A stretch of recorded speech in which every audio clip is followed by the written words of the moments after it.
aku Jani dari Youth in Sustainability Indonesia. So, hari ini aku mau bercerita mengenai bagaimana kelapa sawit melawan deforestasi. Dan isu terusannya yaitu bahwa deforestasi disebabkan oleh kelapa sawit itu sendiri. Apakah benar? Mari kita langsung. Oke, yang pertama kita harus tahu dulu pengertian hutan.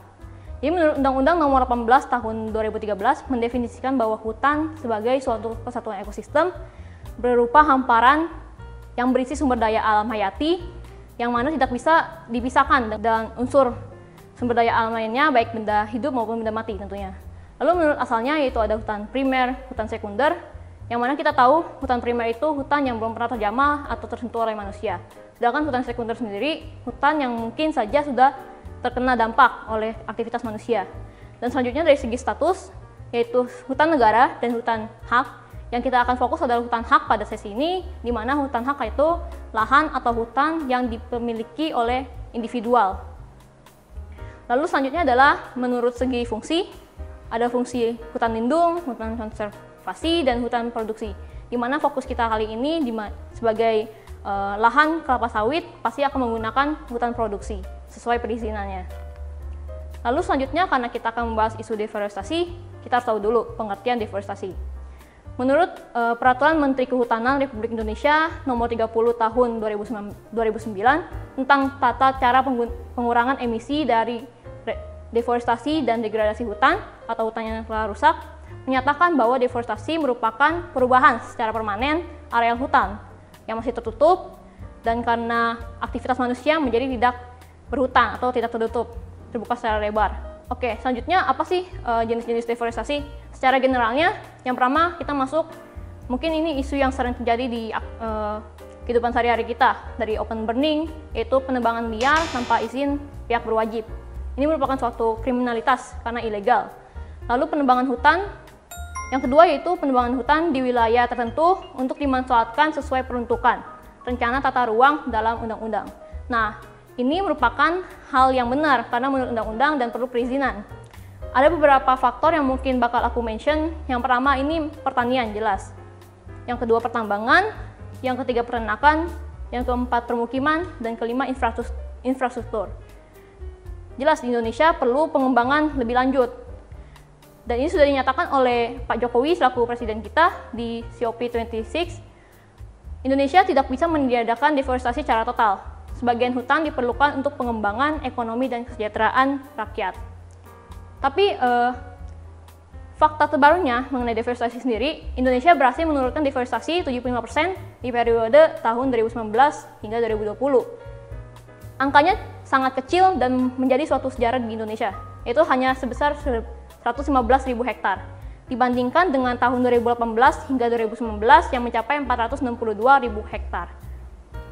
Dan ini merupakan suatu sejarah yang sangat besar karena ada pandemi dan kita mulai masuk menjadi sustainability country yang sangat berkontribusi. Lalu selanjutnya kita bahas mengenai cause dan efeknya. Apa sih yang menyebabkan deforestasi dan efeknya? Kalau menurut pandanganku, isu atau sebab dari efek ini berhubungan timbal balik. Yang pertama ada bencana alam yaitu kebakaran hutan. Mungkin karena pemanasan global dan rumput-rumput yang kering menghasilkan kebakaran hutan, menjadikan suatu bencana alam. Lalu yang kedua ada pembukaan lahan perkebunan, yang dimana tadi kita udah bilang mengenai open burning yang secara ilegal. Lalu yang ketiga program pembangunan yang tidak bisa kita pungkiri atau kita tidak bisa hindari. Lalu efeknya apa aja sih? Kalau kita bicara mengenai emisi karbon dan pemanasan global, udah jelas dong, kita nggak bisa hindarin itu, tapi kita bisa meminimalisir. Lalu ketika pemanasan global terjadi, saat ini aja secara global 1,5 derajat Celcius udah kode red. So it's already seluruh bumi harus menerapkan suatu sustainability action. Lalu ketika kita mengkonekkan mengenai pemanasan global, terjadinya siklus hidrologi. Ketika tidak ada hutan, apa sih hubungannya? Yang pertama, ketika tidak ada hutan, berpengaruh pada dampak intersepsi dan infiltrasi. Ketika pemanasan global, tentunya air akan cepat menguap, yaitu evaporasi yang menyebabkan hujan turun secara intens.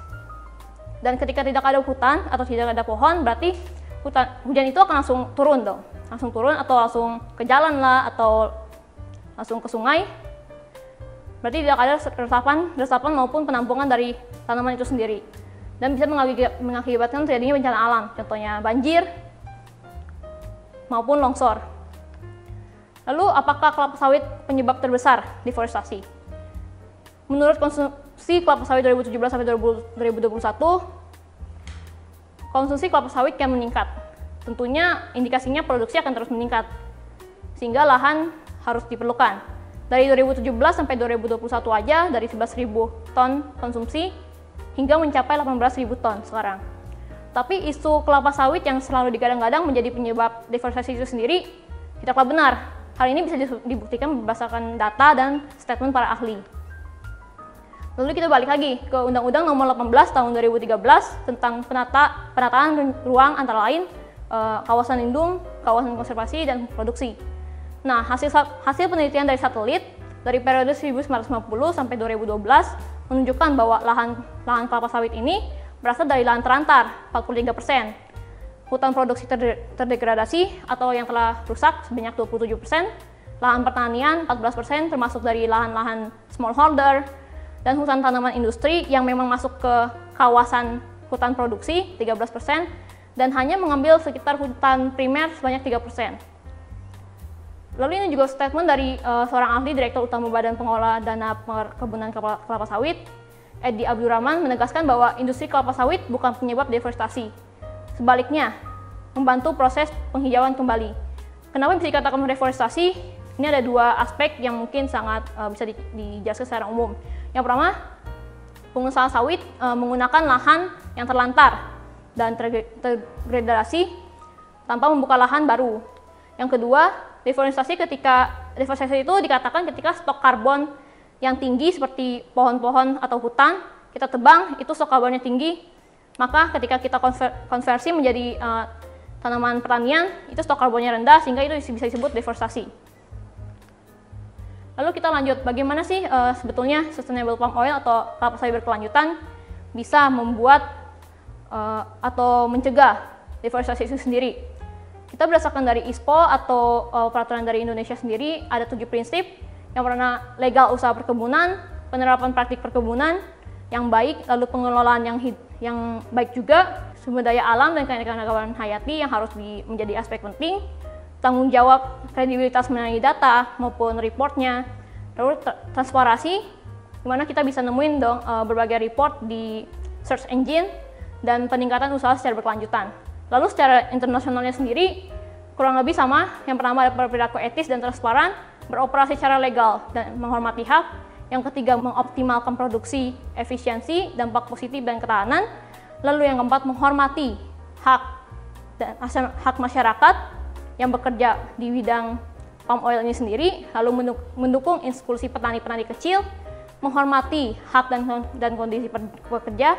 Dan yang ketujuh yang paling penting, melindungi, melestarikan, dan meningkatkan ekosistem dan lingkungan.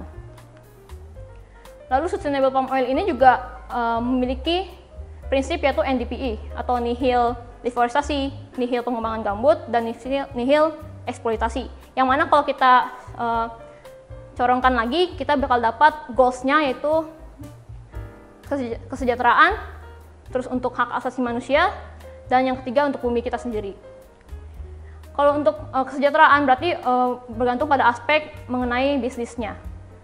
Bisnis yang kredibilitasnya tinggi atau laporannya yang baik tentunya akan mengundang investor yang baik juga dan memiliki sustainable, karena jelas di saat ini bisnis yang sustainable sudah harus dibentuk karena untuk generasi seterusnya.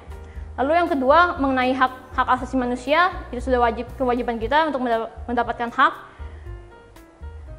yaitu sustainable livelihood atau untuk kesejahteraan keluarga dan poverty reduction, atau kita bisa menjorok lagi menjadi SDG. Lalu untuk bumi kita, yaitu mengenai kita nggak bisa lagi untuk melindungi benar-benar karena memang sudah menurun. Jadi kita bisanya untuk mengcover atau mengurangi sesuatu impact yang besar pada bumi kita. Lalu kita mengenai RSPO, kita rinciin lagi bagaimana RSVO bisa mengembangkan theory of change atau untuk membuat sustainable palm oil sendiri.